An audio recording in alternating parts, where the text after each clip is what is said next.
sweat on my back's got my shirt soaked and sour. It's already gone. Second night's coming and I'm spinning back around. We're all caught up, can't hear or feel the sound. It's already gone.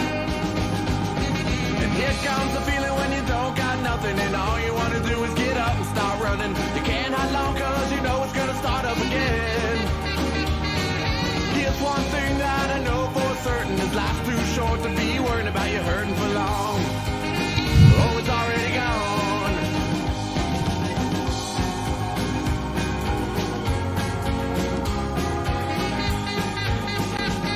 Got time but money's not something that's free. Seems the roll of the dice never rolls back to me. It's already gone.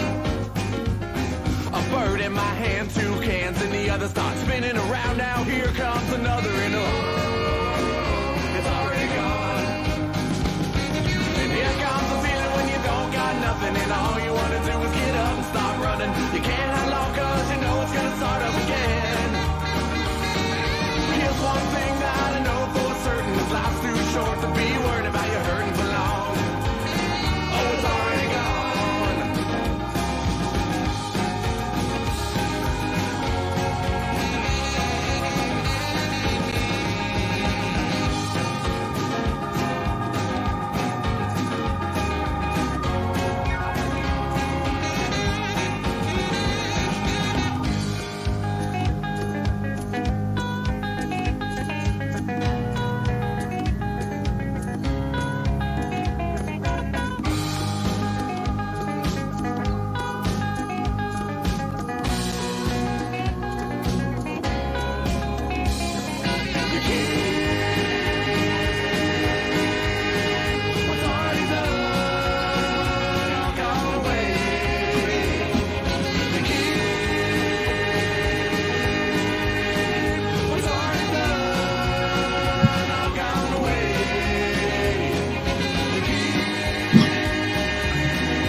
And all you want to do is get up and start running. You can't hide long cause you know it's gonna start up again.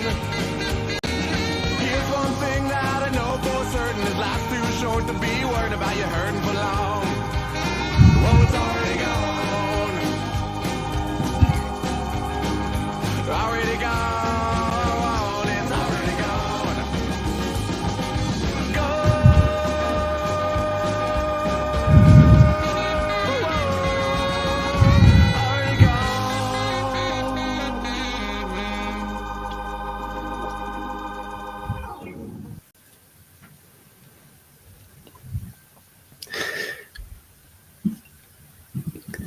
What is up, my fellow Jags fans?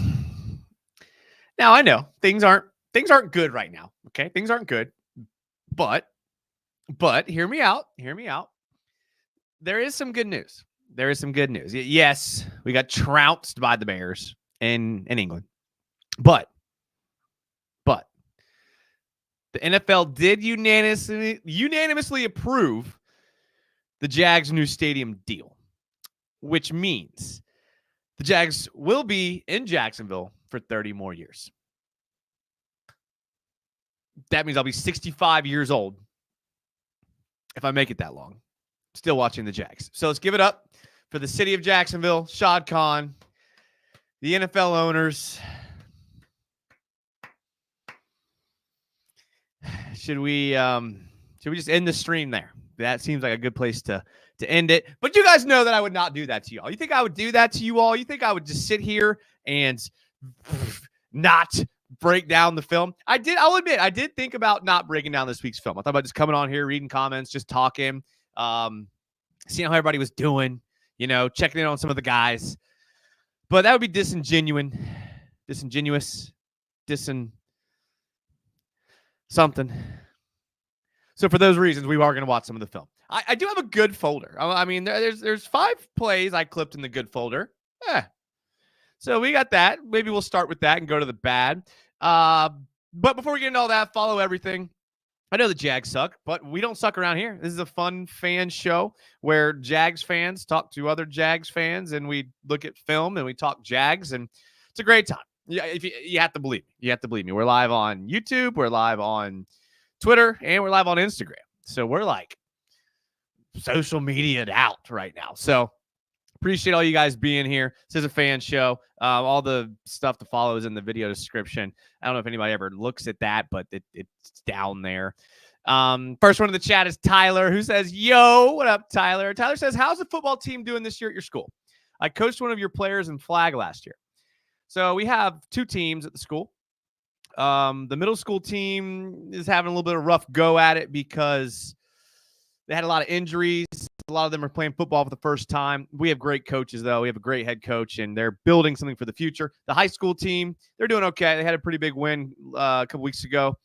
Again, this is only our second year playing football. So, unlike the Jags, we had realistic expectations. We have a plan of where the team's going to go, and we're going to be fine. We're going to be fine. So I'm glad to hear that. Kevin says, can Trevor get some help, or am I wrong when I say he doesn't have a lot of help around him? He does not have a lot of help around him.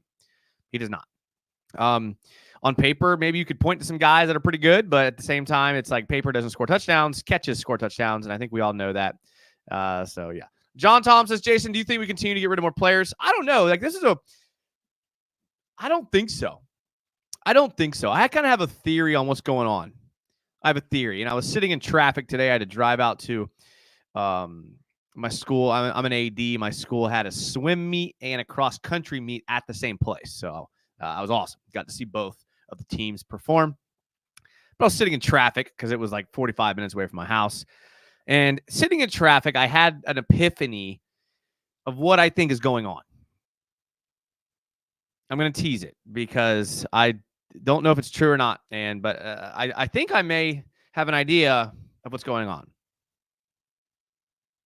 But no, I don't think we do. I think Roy Robertson Harris, I think he wasn't meshing with some of the coaches or the locker room. Maybe Ryan Nielsen, maybe Doug Peterson. I mean, they took his captainship away. They played him in the preseason really late in the games. He probably wasn't very happy. He was pretty vocal about it. You were seeing snaps go to Jefferson and Mason Smith and other guys like that were rookies. So he probably was unhappy. He probably wanted to get out of Jacksonville. That's what makes sense to me. I don't think this is like a sell the farm type situation. I don't think it is, but I could be wrong. Shay says, let's go, Jason. What's up, Shay? Shay bleeds teal like myself. So if Shay can stay happy and move on, I can too. See, Breacher, 2 channel members back to back, says, yo, what's up? Mark Moon says, Jags United is the weather vane of the fandom. He sees it before all of us. Hashtag Devin Lloyd.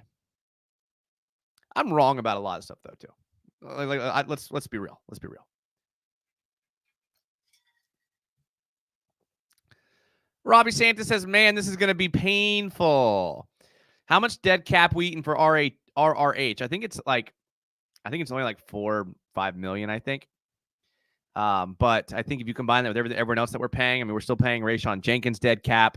We're still paying some other guys like that. Zay Jones dead cap. I think we're up into like the 30 million dead cap range right now.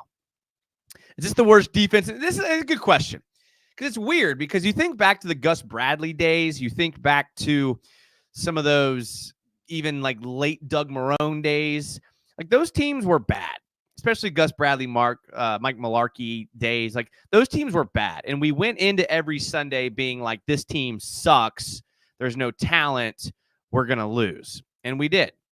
This year, we go into every game being like, we could win this game. We have talent, but then we don't win. So it's a completely different situation. It's hard to kind of explain what's happening. I don't think anyone can. Ultimately, like the responsibility, I tweeted this a couple days ago.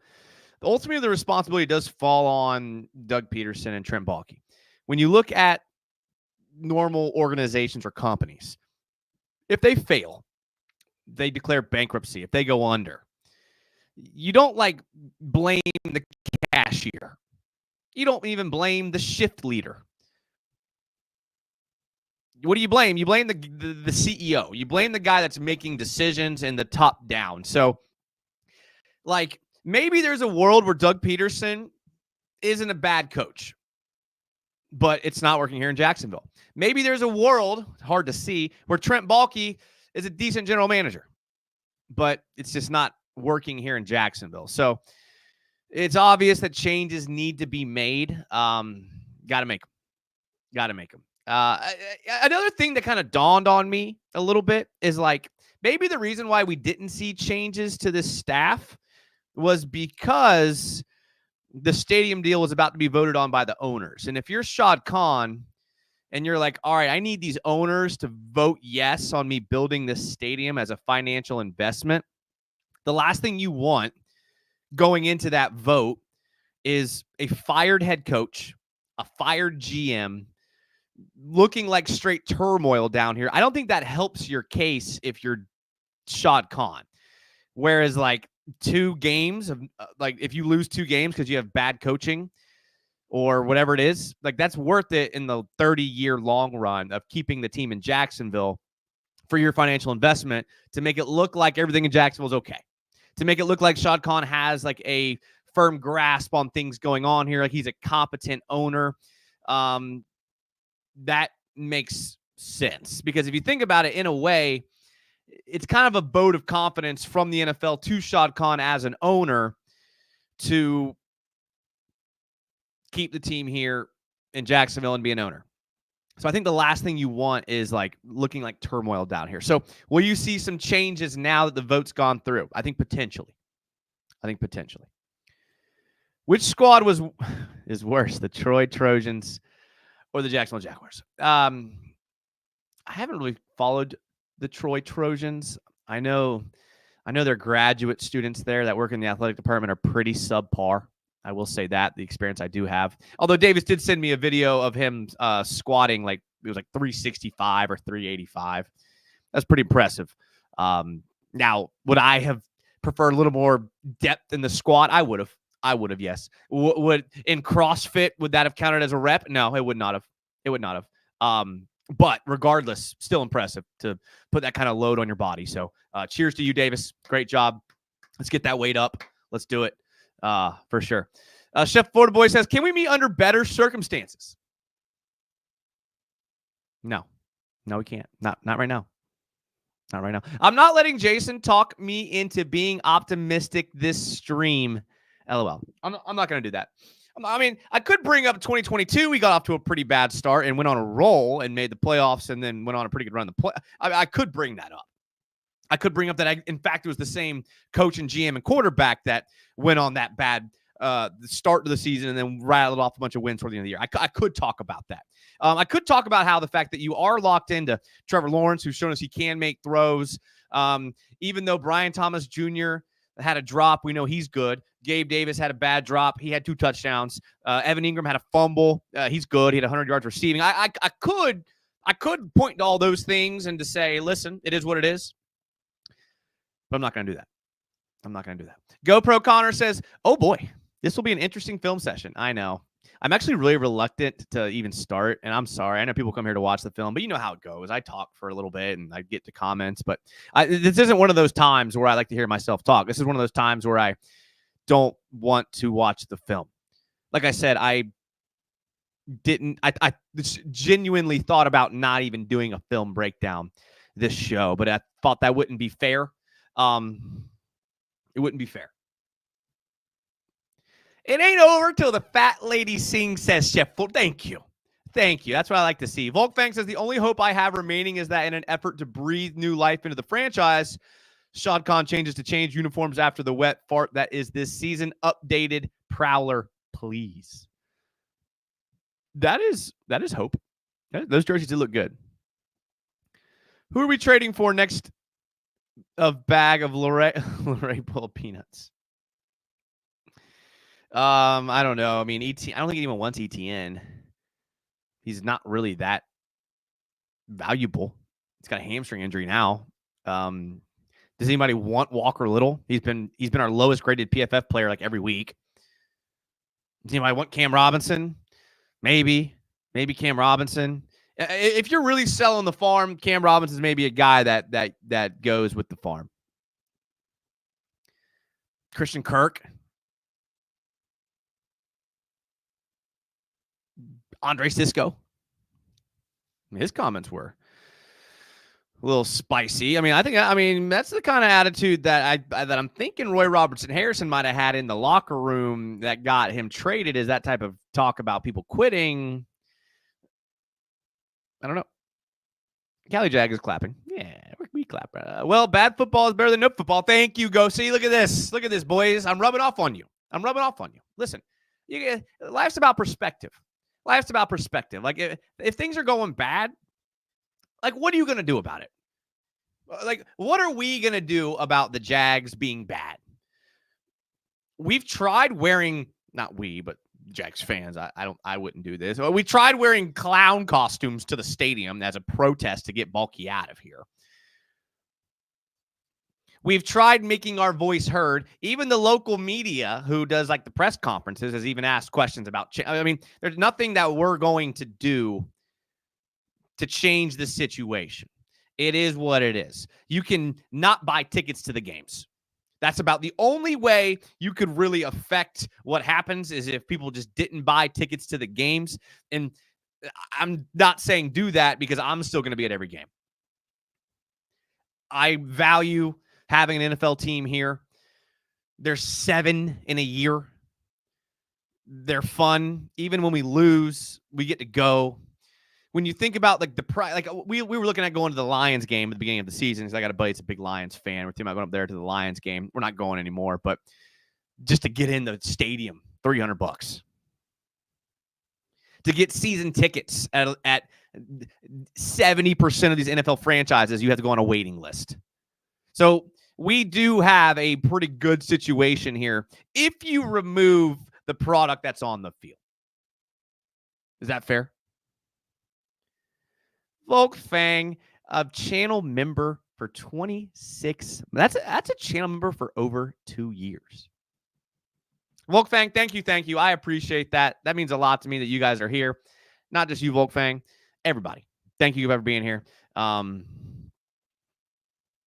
talked a lot, so I'm really backed up on comments.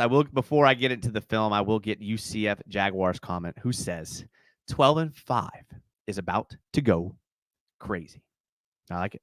All right, let's get to some of this film. Let's start with the good. Let me get my screen on here so you guys can all see it. Because we know we all want to see this beautiful masterpiece of football. All right. There was some good. For example, Josh Allen. Josh Allen's a good player. Like, you look at, Rick Ballou. I think it was Rick Ballou, was talking about untouchable players on this team if they do decide to sell the farm. You got Trevor. You're not getting rid of Trevor. You got Josh Allen. You're not getting rid of Josh Allen. I think Trevon Walker. I think Brian Thomas Jr. Anton Harrison. Probably Tyson Campbell, given the contract he just signed. Watch Josh Allen here.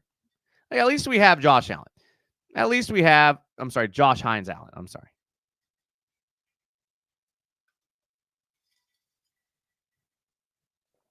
This is what we thought they were going to do all game.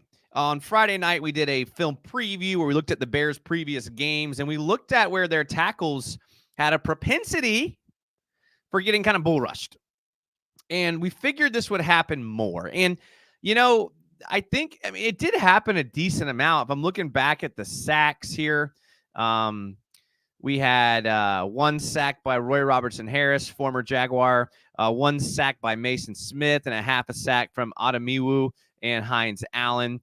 There was a penalty that took back a Trevon Walker sack. They got some pressure there, which was good to see. We have this. Now, Caleb Williams killed us with his legs. Caleb Williams rushed for 56 yards on 4 carries. So even though it was only 4 times, absolutely torched us with those carries. So that was not good to see, but at least we have that. I think this was the play. Maybe they gave it to Mason Smith instead of Walker.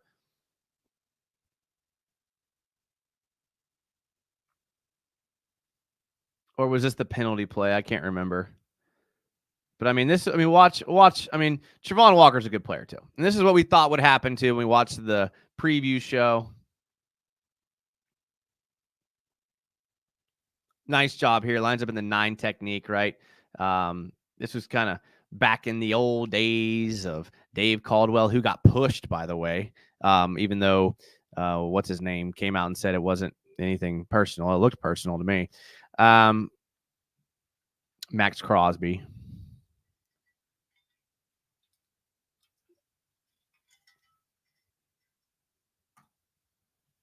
And by the way, great job of Travon Walker not slamming Caleb Williams to the ground. I mean, how many roughing the passer penalties has Travon Walker had? So it's nice to see that he's learning. He could have ended Caleb Williams' career right here if he wanted to. I mean, right there.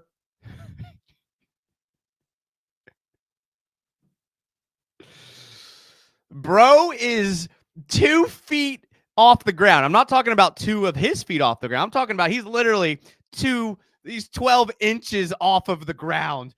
With Travon Walker with leverage, could have ruined this man's career right here. Travon Walker has learned. He's a smart guy. He's learned, you know what? Not doing it. That's a man right here who has been called for 70 roughing the passer penalties in his NFL career. His short NFL career, I swear there's like 70 of them.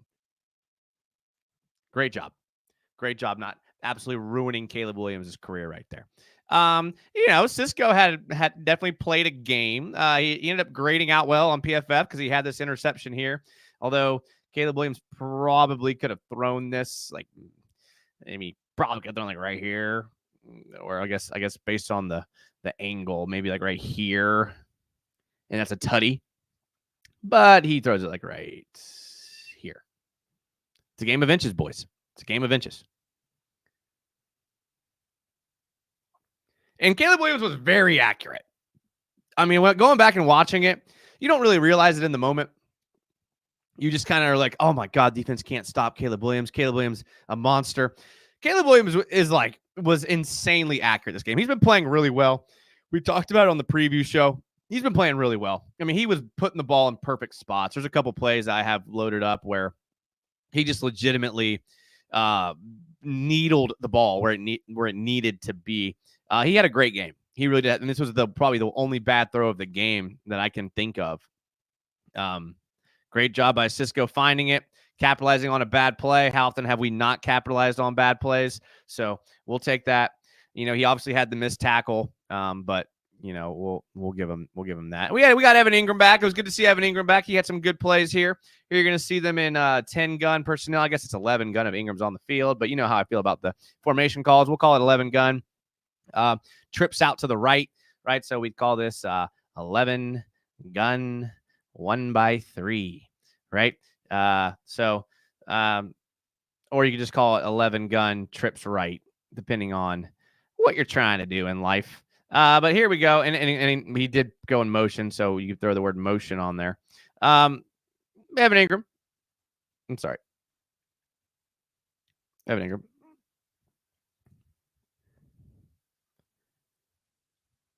Ooh, little whip route. Show me that whip route again. Ooh. Yeah, I'm sorry. Brenton Strange is not doing that. Brenton Strange, I love you. You filled in great. You've had some multi-touchdown. You had multiple touchdowns in the last couple games. I love it. You ain't doing that. Evan Ingram was huge. I know he fumbled, but he was huge. Here's another one.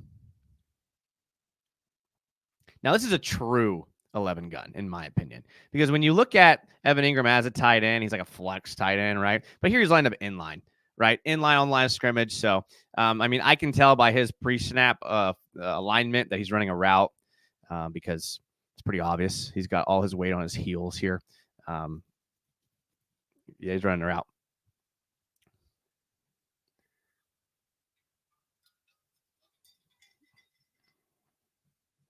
Get off me. It takes 3 guys to tackle me. And Trevor does a good job getting rid of the ball here, too. I think, yeah. I mean, apparently Mitch Morse only gave up 1 pressure. I don't love those analytics because I don't think he was credited for a pressure on this play. But this was an absolute pressure. Cleveland's going to pull. It's weird because Cleveland had a terrible game, but some plays he played well, but some plays he played really bad. Morse is going to get just blown up here.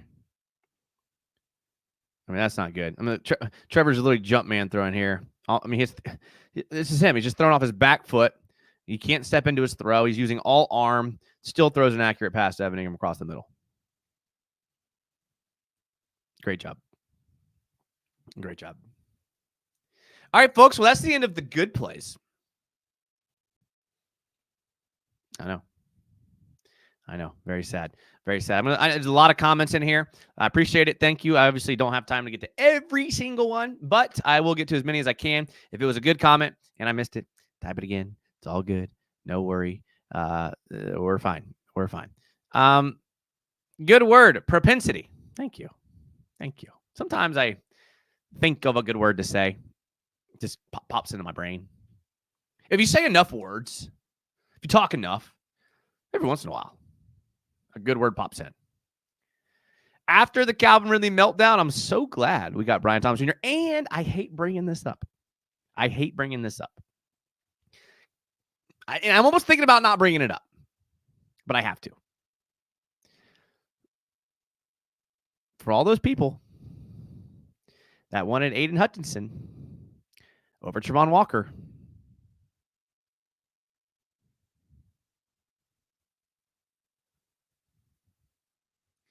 Richie, probably definitely more Deshaun Watson trade for sure. I didn't see the comment, so I don't know what he's referring to. That's okay. Anybody see Antonio Johnson deciding to celebrate the interception instead of blocking? Oh, God, I didn't see that. Hold on. I know y'all can't see, but I want to watch it. I didn't notice it. Let's see. I know y'all can't see.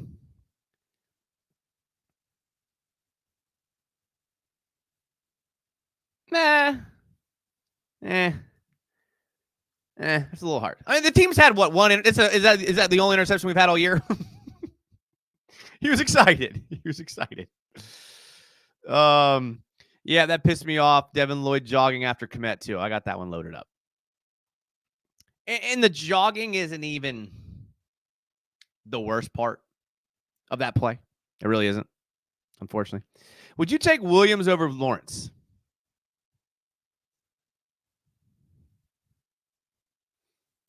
It's very hard to get a read on rookies.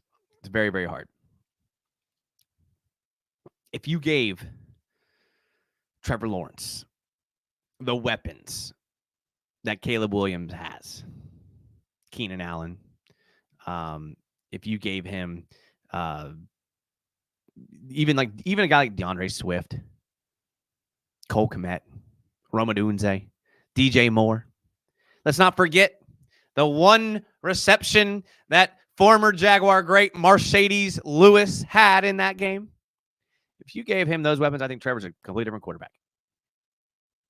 So I don't think it's fair. I will say, I had this debate with someone this weekend. A good friend of mine. Are we entering an era where your quarterback has to be able to run?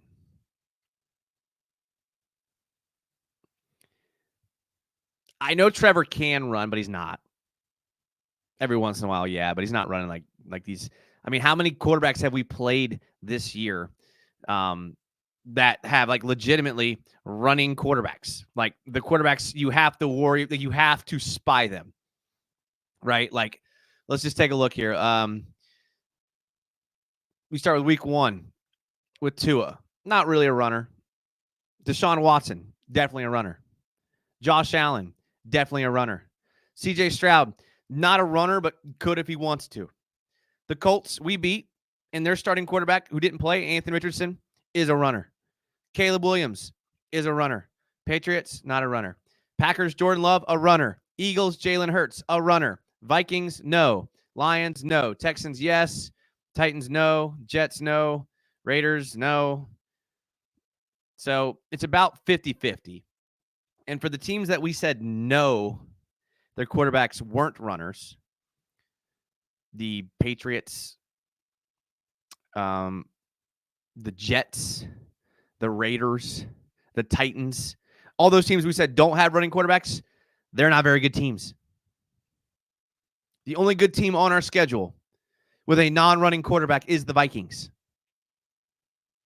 And no one knows how they're winning up there. No one does. The Lions, my bad, Lions as well. I just wonder, is the NFL moving to you have to have a running quarterback? Your quarterback has to be an athlete. Like, we know quarterbacks have to be field generals. They have to have strong arms. And they have to be accurate. But nowadays, you can be a field general, strong arm, accurate, and run a sub 4.7 at the combine.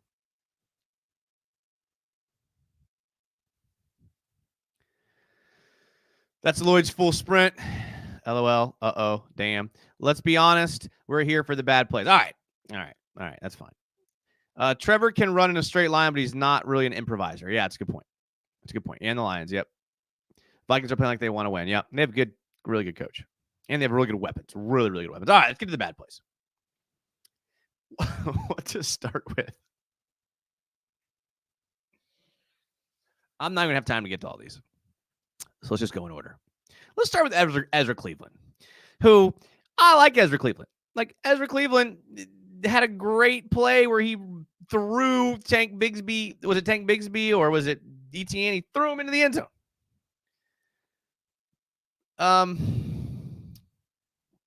Didn't have a great game this week.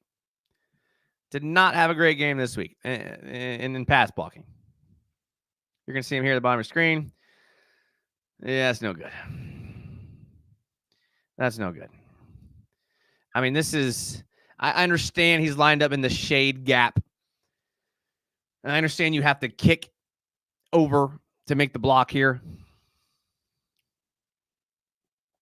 But he's not blitzing. You didn't get a stunt. You didn't get a walk up here by the linebacker. You didn't get a walk up here by the safety. He's way out here in the 9 tag. You don't have to worry about him. He was really his only threat.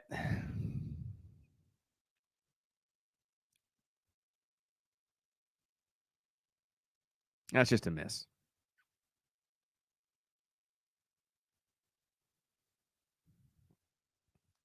And Trevor's doomed. Trevor's just absolutely doomed on this play.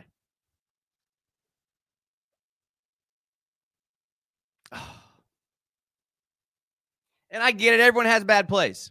Everybody has bad plays. I get it. This play. Again, your left guard, Ezra Cleveland. Who I like, by the way. He's better than he was last year. And Anton Harrison also gives up a pressure here. Like, Anton Harrison also gives up his block as well. We could also zero in on Anton Harrison if we wanted to.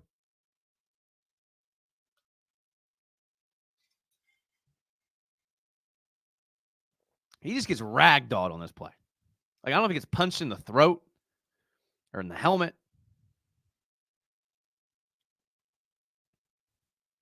Let's look at Anton Harrison over here.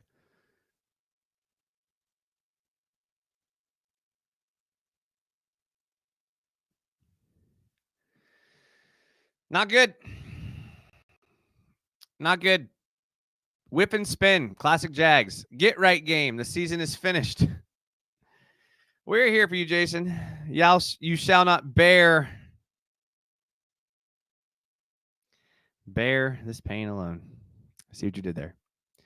I see exactly what you did there. Even though we got throttled by the Bears, I think the Patriots are a good get-right game for us. I don't even think the Jags will beat the Patriots. Is this the worst matchup potentially of the entire season? Like maybe Panthers Jags would be worse. I have absolutely no faith in the Jags walking into the stadium in London on Sunday at 9:30 a.m., waking my ass up earlier than I need to on a weekend of when winning that game.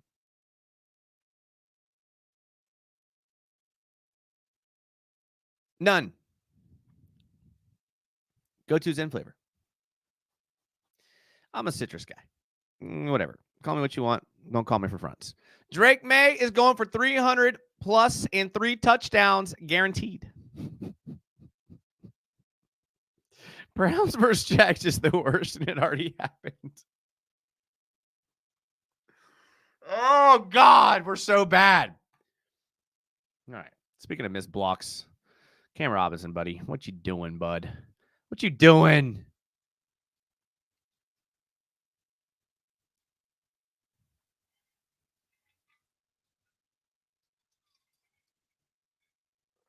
Block somebody.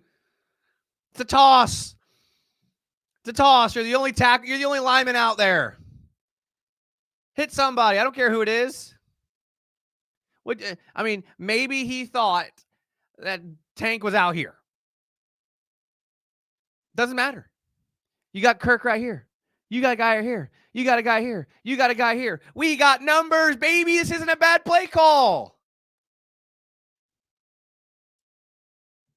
My boy Mitch doing work. Anton finding work. But no. Cam decides instead, I'm just going to run past this guy and help Christian Kirk. To be fair, Christian Kirk missed a lot of blocks. So maybe I'm being too harsh.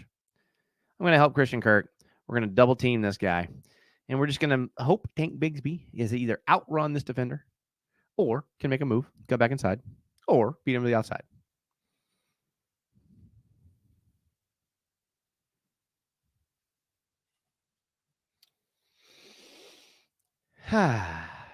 It's okay. It's okay. I'm a little worried about the defensive line. And I understand, like the rookies are getting some playing time. Jefferson played a good amount. Mason Smith played a good amount. I'm a little worried. Ademiwu did not impress me.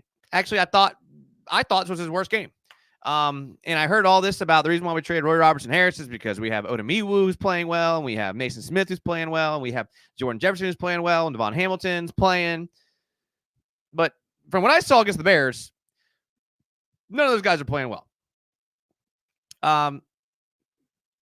On this play, I mean, they're double teamed. I get it.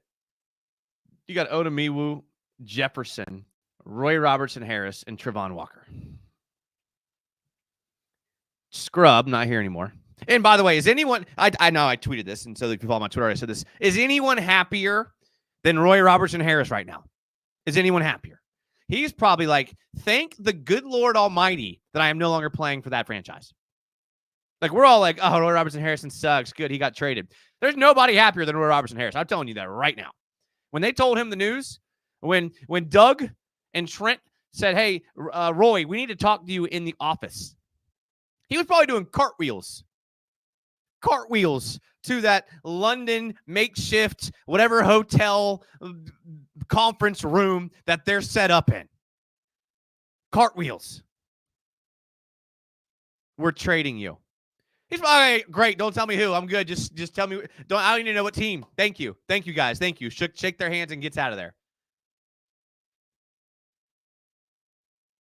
Jordan Jefferson, who is what he is. He's a rookie, late round rookie. Ademiwu had a terrible game. Then you got an absolute dog.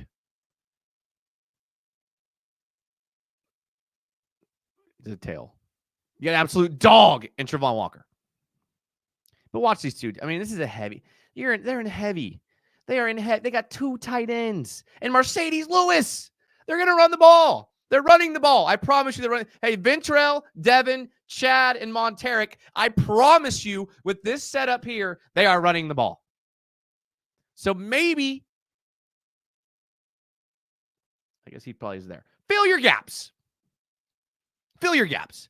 And for this to work, what we need to happen is we need our two fat D linemen, and not fat in a bad way, fat like that's why you were brought here, because you are fat and you can hold your gap integrity, to not get absolutely blown off the line of scrimmage. However,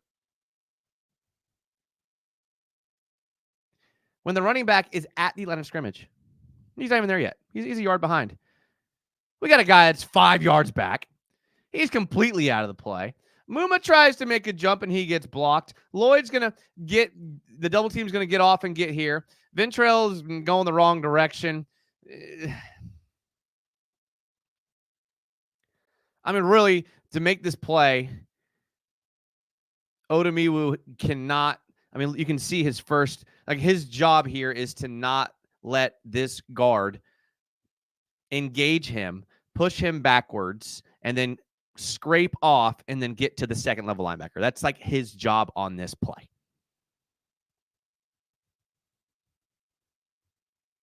Muma does his job. Ventrell could have probably helped, but he was worried. I mean, they do run a counter technically. I mean, they do. I mean, I don't know. Maybe, I don't know. Yeah, it was a bit of a counter, so I can't really blame Ventrell there.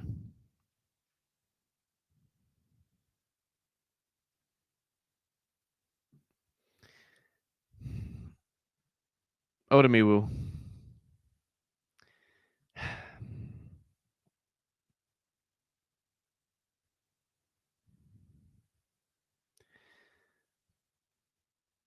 Let's watch it from the end zone. Let's watch it from the end zone. Like, this is like why I'm a little worried about Big O. I know the camera and the goalpost is all in the way. He's given a free release to a play that's going to cut back to him. This is every interior D lineman's dream.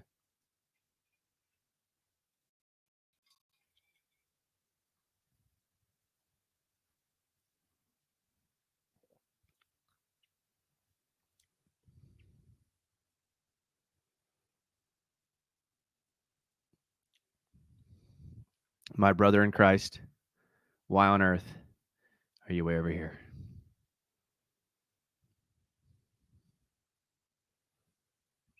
I mean, it was a counter. It was a counter or a cutback. So I mean, these guys are doing their job. He he's here.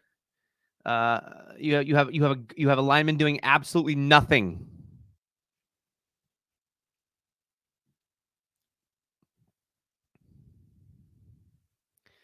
I mean, bro, you have contain help here in Armstead. Get up the field. You're not backside contained. So if Caleb Williams holds this ball and kicks out, you have a guy here. Your job is to literally just get in this gap and do not let anyone come through this gap.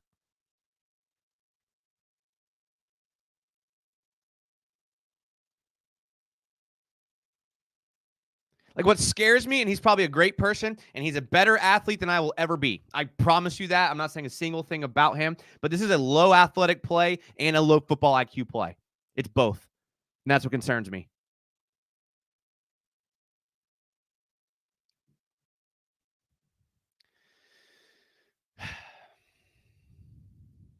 That explains why Roy Robertson Harris, best vacation ever if you're Roy Robertson Harris. It's amazing to me that this is practically the same team that won a playoff game and now maybe the worst team in the league. Cartwheels. All 6'5", 300 pounds of them doing cartwheels. Your dog looks more like a tadpole. Okay, I never said I was an artist, okay? I never said I was an artist. Paul Young says the Patriots actually have a decent defense. I can see our offense. I can see our offense, our defense, our play calling, our game day decisions, our clock management, our special teams, our equipment manager, our water boys and girls, our replay guy. I can see them all struggling. But did I forget anybody? The chain gang? The chain gang's probably going to struggle in our game. Have you guys ever noticed that every time Tim Jones comes in the game, we run the ball? Lloyd was popular on Twitter for his effort on this play. Was it this play? Let's watch him. I didn't even notice it. I mean, he gets. I mean, the counter. He's reading this. Yeah, I mean, there's another play coming up where his effort's definitely in question. Loserville will be the first team in NFL history to go 1-16. I hope not. You think we should tank Johnson? Tank Jason? Tank Johnson. I said Tank Johnson like twice. No, because there's too many pieces on this team that are going to be trying to win next year. You can't blow up this team. You just can't. There's too much young talent on the team. There's too much young talent. You look at Tank Bigsby, Trevor Lawrence, Anton Harrison, Brian Thomas Jr.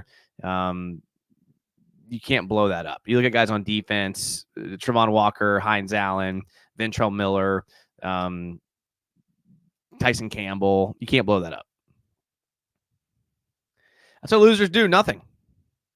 Haven't gotten to diagnose the run pass yet here on the Jags, even though high schoolers have mastered it.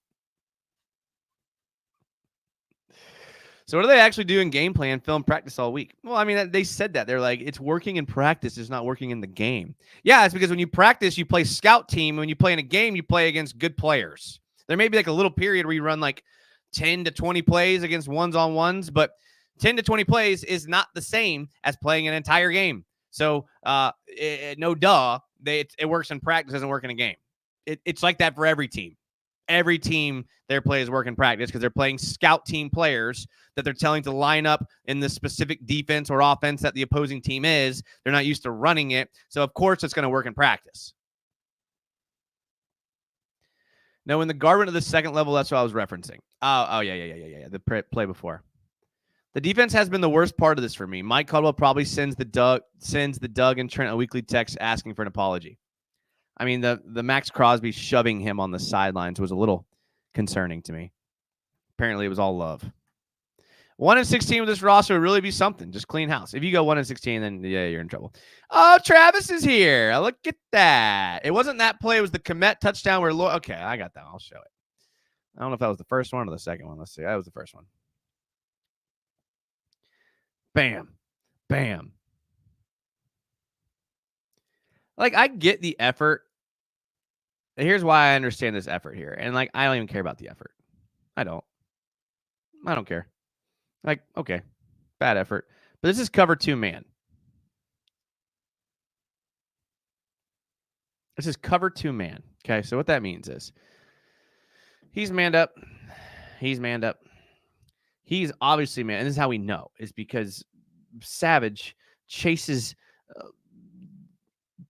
13. Is that Adunze or is that Keenan Allen? Jeez. My brain is brain rot. It's Adunze. Oh, no, I'm sorry. It is Keenan Allen. Chases Keenan Allen all over the field. So if you watch it again, he goes in motion. Oh, nope. Just kidding. Going this way. So that's how we know they're in man. They're in man. These two safeties are in cover 2 because they back up at the snap here. They got deep halves of the field. Manned here. Manned here. He's manned here. Alucon is responsible for the running back. And Chad Muma's only responsibility on this play is Cole Kmet in the pass. Okay? Now, to be fair, Cole Kmet does show block at the snap, which you see at the high school level for sure. If you take a look here, watch Cole Kmet. He does show block at the snap. All right. So you're here. You're here. Okay, that's my guy. He's running free. Oh, let's just not cover him. Oh, that's a big gain. That's a touchdown, actually.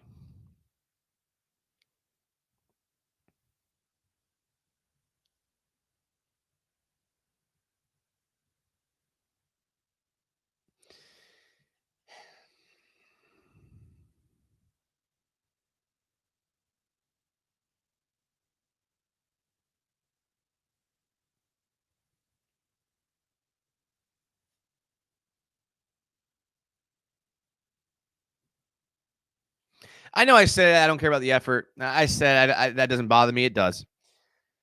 The effort does bother me. It's even worse the more times I watch it.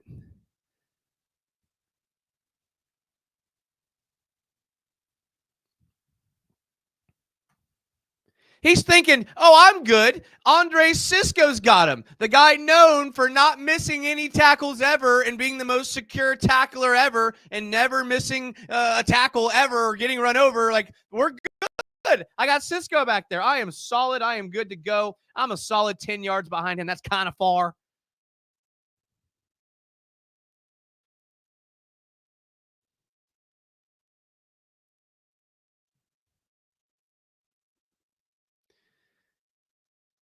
Get a new GM who doesn't think long arms equals production. Okay, so here's my thought. Here's my thought. This was my traffic thought today. What if, hear me out here. What if Tony Khan is a lot more a part of the GM process than we think? He's the VP, right? Ain't he like the VP of whatever? Like, what if Tony Khan is actually like a big part of the process and him and Trent Baalke are, I know it's kind of far-fetched because Trent Baalke's not a guy who works well with other people, but like, what if Tony Khan's a big part of this? It would make sense why Trent Baalke's never been fired, because Shad Khan's not looking at it as a Trent Baalke issue. He's looking at it as like a Tony Khan issue. And I don't care how much you love making money, you're not going to fire your own kid. So, like, what if it is a Tony Khan issue? Because we know with Urban Meyer, like, he was the coach, but he probably ran a lot of the GM duties. So you can't blame Trent for that. And then Tony Khan gets involved. I don't know. I mean, it's just something I thought about. Like, that would explain why we're never seeing movement with Trent Baalke. That could explain why none of these picks are working out and none of these signings seem to be working out. That would explain how Shad Khan comes out and says this is the best team he's ever had, because if his kid tells him this is the best team he's ever had, Shad Khan's not a football guy. I don't know. Something to think about. I'm still surprised they play Armstead at end so much. Well, they like to rotate these guys, hockey shift style, and they have more rotational guys at the interior D-line than they do at the end. So I think that's why. Can't we just run the Navy wing team offense? So my buddy came over on Saturday, and I don't have NCAA because I don't have a new Xbox. So he brings over his Xbox, and we play NCAA. And we did Army versus Navy, the most fun game of NCAA I've ever played in my entire life. I was absolutely dominating with Navy's wing T offense. Absolutely dominating. He could not stop me. I think I went for 200 yards with the fullback. How do the Bears have more fans in London than when we really go every freaking year? Bears travel well. They have a lot of history. I mean, the Bears have probably the most history of any football team outside of the Packers.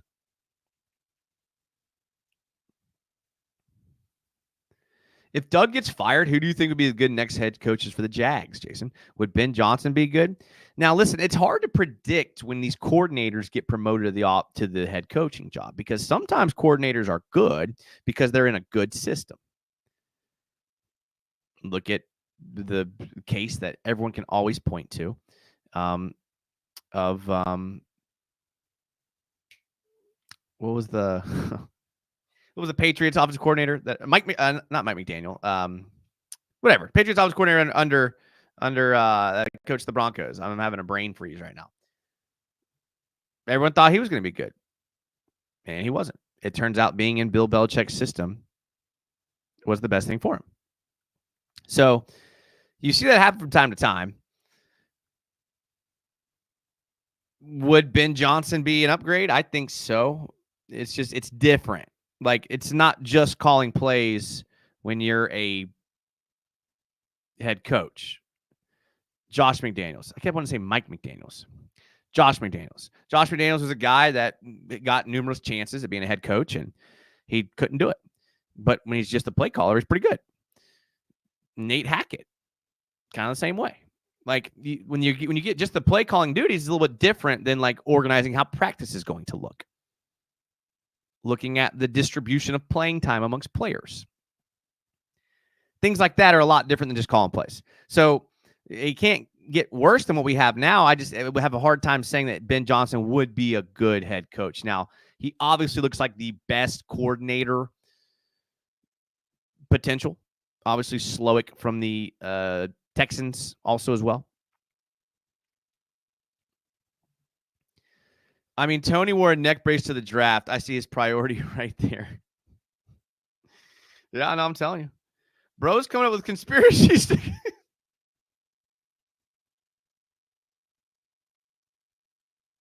You ever sat on 95 North in traffic? It's terrible. I hate traffic. That's why I live at the beach. I hate traffic that much. Stephen James. Dog, this team keeps disappointing me. A channel member. Thank you, man. Thank you. Appreciate the channel member. It means a lot to me that y'all are here. I'm not going to have enough time to get to these plays. We're already an hour in. And this is actually like raising my blood pressure. I can feel it. Tony Khan is just the undrafted free agent guy. He's too busy with wrestling. Okay. With Cisco's comments, it seems that he was either trying to get Doug fired or trying to get traded. I think he was trying to get traded.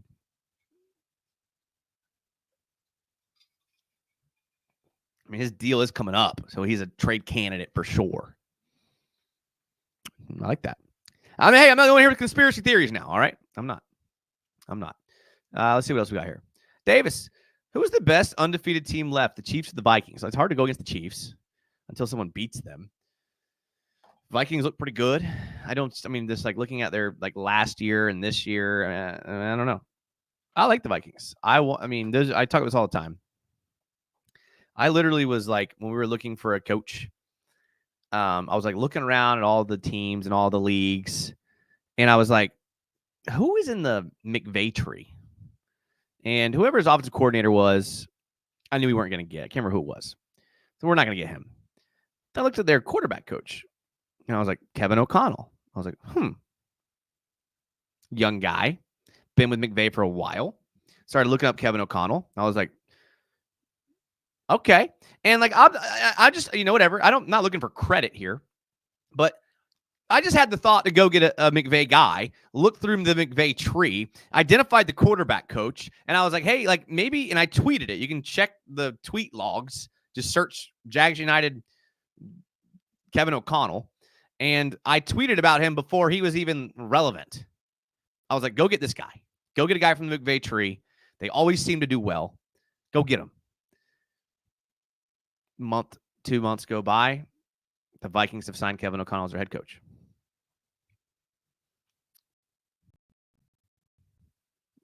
Am I saying I should be the GM? Yeah, I think that is what I'm saying. I think that's exactly what I'm saying, is I should be the GM. Would they hire me? They should. They should hire me. They should. My recent thought was Balky focused too much on physical traits and perhaps not enough of football IQ and passion. I mean, obviously you can point to the Trevon Walker over Aiden Hutchinson pick. That's the biggest one there. Devin Lloyd. A lot of people had him highly graded on their boards, but he fell for a reason. That's got to give you something there. He does like these injured guys who have the physical traits and don't have like the experience. So, yeah, maybe there's something to that, BT. Josh McDaniels. Yeah. Same goes for most of Andy Reid disciples. Even Doug Peterson. Josh McDaniels is the offensive coordinator of the Patriots. Yeah. I'm an idiot. Chat GPT could turn this team around. Probably could. Did you think the Adams trade was wholesome? I did. That was a beautiful brotherhood. Yeah, I watched I always watch the Pat McAfee show. Like if I'm at work, I just have it on. And Aaron Rodgers, I guess Davante Adams is living with Aaron Rodgers. So Aaron Rodgers goes on every Tuesday, and here walks in on Aaron Rodgers' screen Davante Adams. It was wholesome. I like it.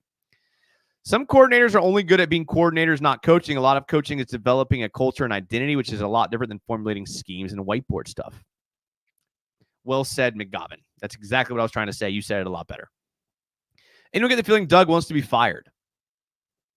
I don't think anyone wants to be fired. Travis says Doug has no identity. Balky has always had a type at drafting time. Balky drafts his type and asks his DCs and OCs to make it work. That's a good point. So Travis is blaming Balky. Me too. I did hear a conspiracy on the radio that Doug Peterson was a Shad Khan guy, not a Trent Baalke guy. So Trent Baalke won't get fired because he didn't want Doug Peterson to begin with. I did hear that conspiracy too. They're out there. They're out there. All right, let's look at some more plays. This play got a lot of play on social media. This was the Arik Armstead crawl. I don't have a huge problem with Arik Armstead here. Like, I think it's a little unfair. Like, the dude's massive. He lost his balance, and at least he tried. Okay, so here he's on the ground. Caleb Williams is like a yard away from him, so he thinks that maybe he just like kind of goes full tilt, 100%, sprawls out. There's a chance maybe he can grab him by the legs. Here, he realizes that can't happen. He's a massive human. All his weight is this way. Gravity, negative 9.8 meters per second squared. That's the rate at which gravity pushes down on the earth. When you add 280 pounds, also moving this way, plus gravity, E equals MC squared. I made that one up. I didn't make it up, but it doesn't have anything to do with it. But I don't blame him for losing his balance here. Like, he's a big boy. He's a big boy. He's probably tired. I think he got a little bit of unfair criticism here. I really think he did. In my opinion. And by no means am I saying like I like his production so far and that he, whatever. I'm not saying that. But I just think we were a little too tough on him on here. I think we were.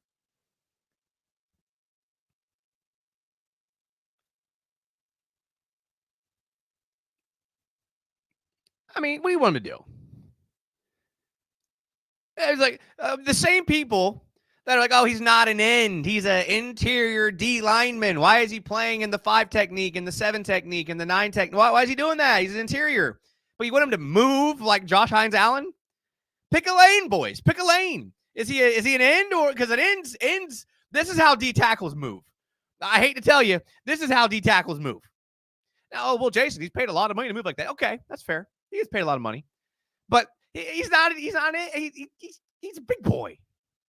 Now, Ronald Darby, my brother, at some point when Caleb Williams is like has all of this field, maybe you should like come back and try to make a tackle. Maybe.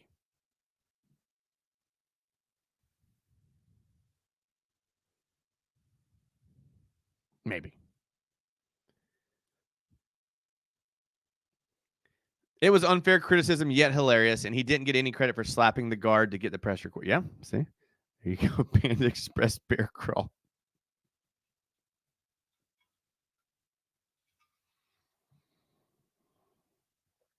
Who could be available next season? Who's your dream? I don't know much about GMs. I mean, no one ever knows GMs unless they're fired from somewhere else. And that's what got us into this first mess to begin with. We have a previously fired GM, a previously fired head coach, a previously fired offensive coordinator, and a previously fired defensive coordinator. And we're all sitting here like, it's not working. So I don't know. Maybe try somebody who wasn't fired. Just try it.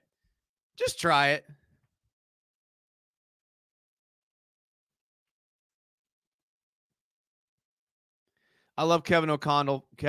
Wonderful philosophy and play calling. And he gets his whole team to play well.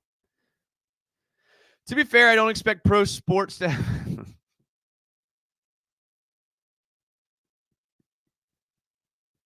All right, Venom. All right. I like that guy, too. Was talking about Ian Cunningham. Let's look it up. Ian Cunningham. Football player. Ian Cunningham with the Eagles enters his 14th NFL season and 5th overall with the Eagles, elevated director of player personnel in 2001.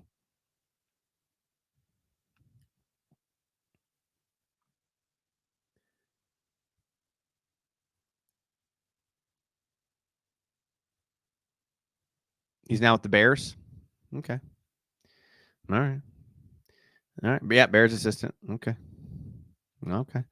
Colts game plan seemed pretty solid. Went down the field, opened it up a bit. Yet, did they get discouraged after a couple misplays early in the game, or did the Bears make a good adjustment to the D and we didn't? I mean, if you throw in some of those drops, I mean, you got the Gabe Davis drop here.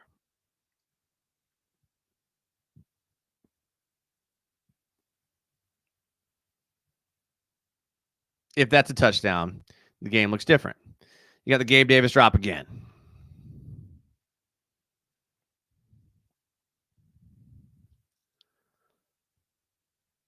If that's a touchdown, the game looks different.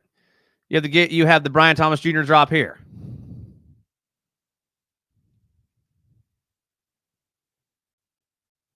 If that's a touchdown, the game looks different. You have the Evan Ingram fumble here.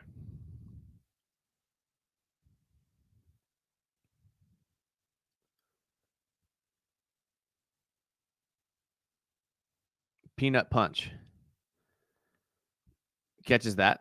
Game's different. That's the thing is it's like I don't know if it's the game plan, which is why I don't necessarily blame the coaches for the game plan. The problem is the execution. The thing is execution falls on the coach. The players were not prepared to execute in the game. They weren't, or they would have. I mean, these aren't college kids. These aren't undrafted free agents. These are all guys that we just watched with all those drops. These are guys that we've seen make the plays. And it's one thing if game is a one-game anomaly where it's a one-off. We're seeing this over and over and over again. So where there's an obvious issue simulating the game day experience for the players if they're not doing it in the games over and over again. And that falls on the head coach. Or the players just simply are not good enough. And that falls on the GM. You can't fire the GM and keep the head coach. So either way, the coach is gone. So that's why you don't hear me sitting here blaming Doug Peterson. Could he do a better job? Absolutely. He could do a much better job. But sitting here and like talking about how Doug Peterson needs to be fired, we know like that's gonna happen. Unless they rattle off a bunch of wins, that's gonna happen. And for them to rattle off a bunch of wins, again, it's not going to be the game plan that's the issue. So again, like sitting here blaming the game plan, I don't think is going to matter because we just watched 3 drops and a fumble that would have completely changed the game for us. That's not game plan issues. That's a team issue of how you manage your team, whether it be your practice, what you do in practice, what you simulate in practice, or the personnel you bring in by the GM. Somebody from the Packers for GM, they always seem to be doing good. Hey, listen, that was my same line of thinking for Kevin O'Connell and bringing in him, bringing a guy from McVay. They always seem to do well. Ian was with the Ravens, Philly, and now Chicago. Ray Agnew or Ian Cunningham? Oh, Washington Jag fans here. He's not happy. I'm not happy either. At this point, I'm willing to try anything. Pull a Colts and make Baselli head coach. I mean, Mike Vrabel's still out there. Bill Belichick is still out there.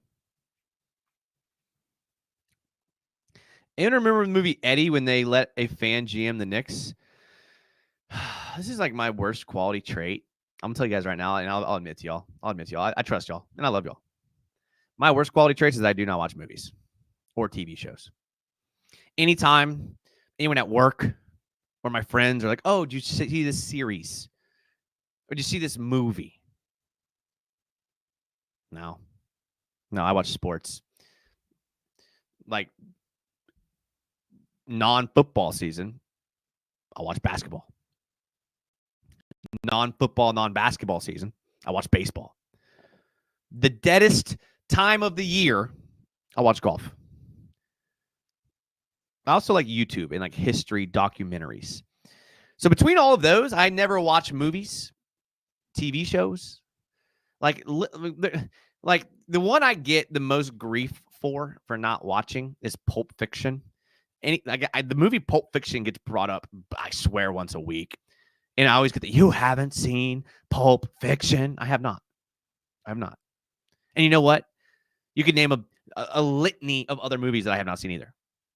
Now, do I love sitting in one spot for a long time? I do not. I can't think of a worse experience, me personally. And again, this is just me personally. I can't think of a worse experience than going to a movie theater.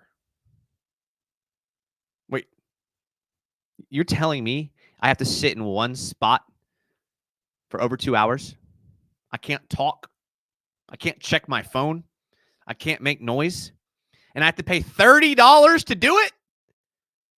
Miss me with that. If you like going to movies, more power to you, my friend. Me personally, awful. Sounds like a nightmare. Like that sounds like torture to me.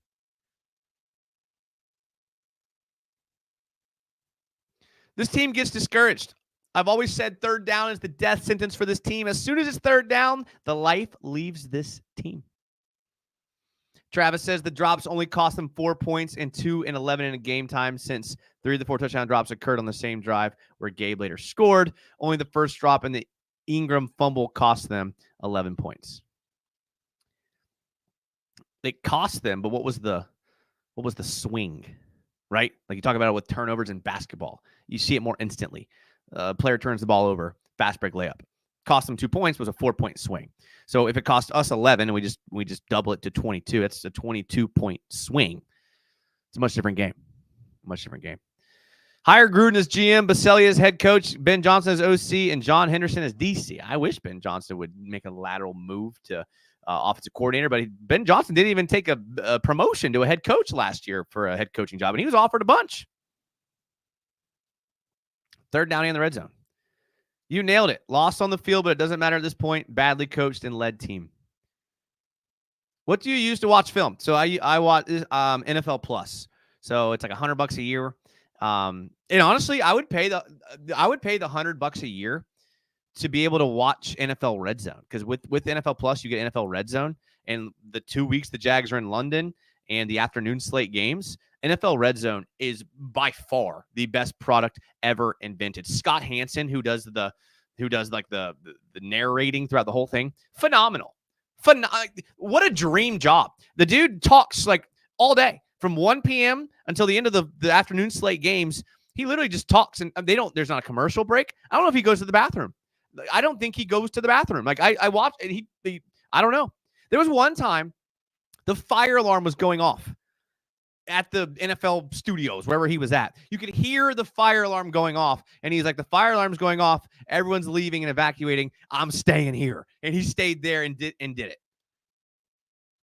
Absolutely beautiful. I love NFL Red Zone, but NFL Plus, they give you you can watch the replays of the game. They don't let you watch, like you can't. It's not like a Sunday ticket where you can watch the games live, but you can go back and watch them. I'm so close to losing all my love for this sport and especially for this team. I can't deal with us being this terrible. That's fair, Jonathan. That's fair. So look, listen, I get it. A lot of people feel the same way you do. A lot of people do. You're not alone. You are absolutely not alone.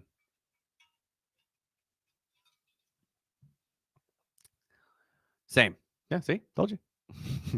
Vrabel is solid. No idea why the Titans fired him. They had some issues up there. And I like Callahan. I actually do like Brian Callahan. I think he's a good coach. I don't know what's going on up there, but probably don't have a quarterback. That's probably the biggest issue. You a Star Wars boy. Yeah, that's fair. When I was a kid, I did like Star Wars. I did watch Mandalorian. That's fair. That's fair. I did watch Mandalorian, and I watched one of the other ones.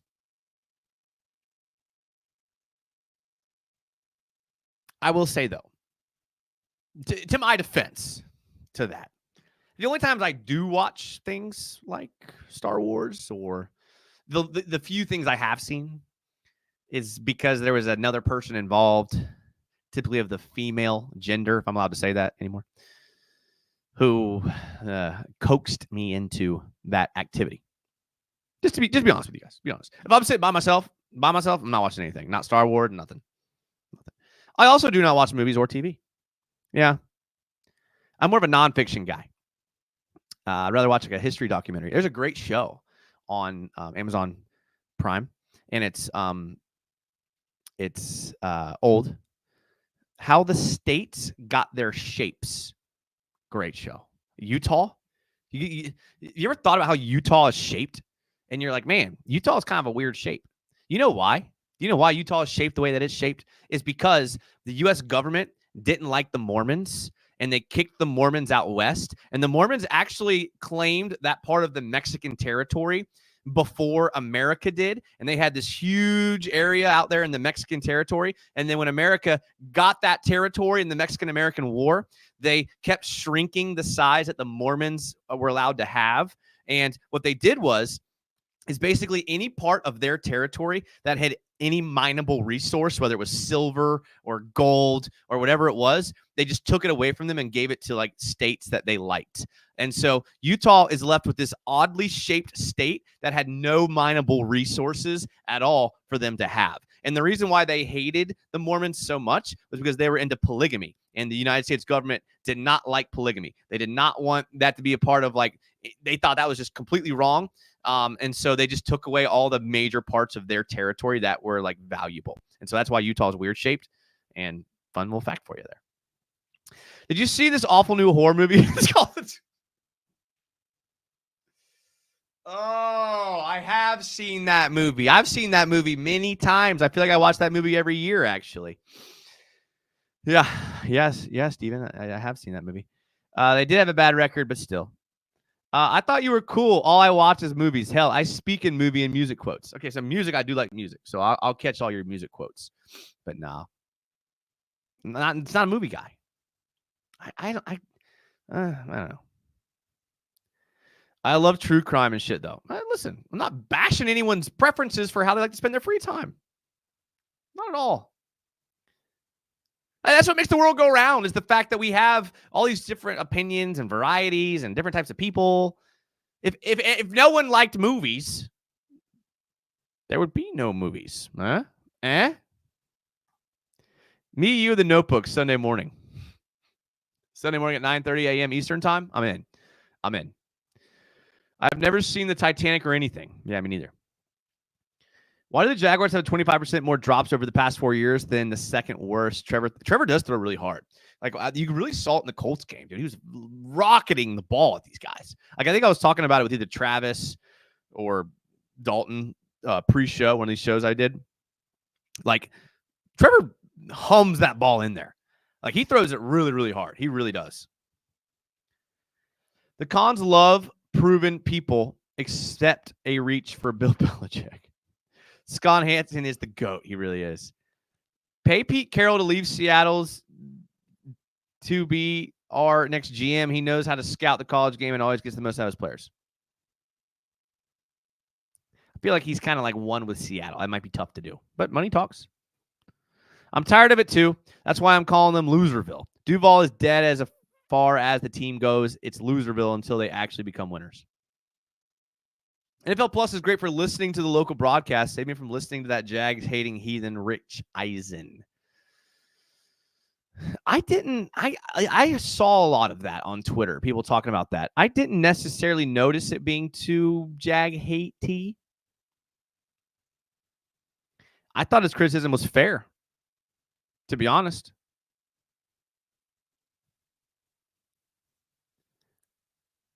I don't know what that means. The Jags are so bad, we're discussing the shape of Utah.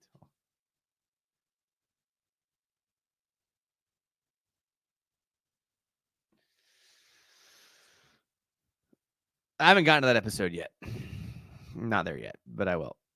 I will. If you like the documentary, watch Gary Goldman's How the States Got Their Abbreviations. Okay. I'm going to put that in my notes here. Wow, it came up pretty quick. No, it was the second one. Is this a stand-up? This looks like a stand-up. I don't know.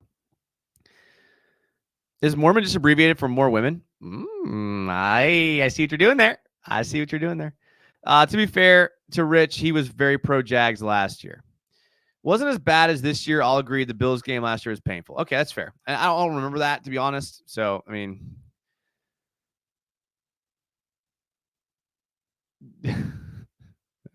that's not a bad song. It's not a bad song. I mean, I don't listen to it. It's well written, popular. All right, we're off the rails here, boys. We're just completely off the rails, which is fine. Jags suck, so it's okay. I think an hour 20 is a wrap. I think it's a wrap for me. Had fun though, considering how bad we are and how bad this film was and how much not fun I had rewatching it. This was a fun show. This was fun talking to you guys. So I appreciate that. That's from the bottom of my heart right there. I appreciate that. Thank you to everyone that was here. You guys are awesome. I love you all, each individually. If there's ever anything I can do for you, don't hesitate to reach out. I know I'm just a guy that's on YouTube, but I mean that. Let me know. Anything I can do. Words of advice, words of affirmation. If you just need me to be like, hey, should I shoot my shot? And I'll say, yeah. If you need me to do that, I will. I have no problem doing that. I love all you guys. You can hit me up on Twitter or Instagram. Everything's in the video description. And also there's other things in there that are fun, little hobbies I have on the side. So make sure to check all of that out. Make sure to like the video, I guess, on the way out. I always forget to say that, and people always give me crap for it, but like the video. You could tell a friend. You could tell a friend about the show, Jags fan or non-Jags fan. Yeah, I mean, we'll have some fun stuff coming in the off season. So be ready for that. Politics and whatnot. So I love you all.